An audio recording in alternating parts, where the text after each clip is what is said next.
Hi guys, good morning at kumusta po? So for today's video mga idol, tara panoorin natin at magbigay tayo ng reaction dito sa isang lalaki na napakaganda ang boses mga idol. Kumanta po siya sa bar ng Ngayong Naririto. So panoorin natin mga idol at magbibigay tayo ng reaction dito kay Christina Dizon. So let's go mga idol.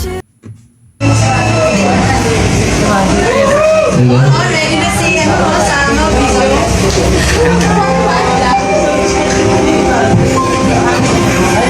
katahimikan. Mai-in love kayo dito mga idol. Ang galing ng boses.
So kayo mga idol, ano masasabi nyo sa kanyang rendition, sa kanyang performance? Grabe! Ang lupit ni Kuya. Nakaka-proud talaga. Grabe, sabi nga nila mga idol, kung ganito ang boses ng kainuman mo, siguradong mapapadami yung order niyo mga idol. Grabe, ang galing ng boses. Kung i-rate ko po ang kanyang performance ay nasa 9 mga idol. No? Ang galing at talaga masasabi natin, yan ang ating mga dugong Pinoy pagdating sa kantahan. Grabe. Sana huwag niyo kalimutan mag-like and subscribe dito kay Christina, no? Dizon mga idol sa kanyang YouTube channel. Ilagay ko na lang po sa description ang kanilang link mga idol. Grabe, na-amaze ako at talagang sobrang wow! Yan ang ating mga dugong Pinoy mga idol, malupit sa kantahan. God bless mga idol at ingat po kayo lagi. Huwag niyo sana kalimutan mag-like and subscribe din sa ating YouTube channel, Dugong Pinoy, at mag-comments mga idol kung ano ang inyong mga opinion regarding sa kanyang performance. Okay, God bless mga idol. Ingat po kayo lagi. I tried so hard and got so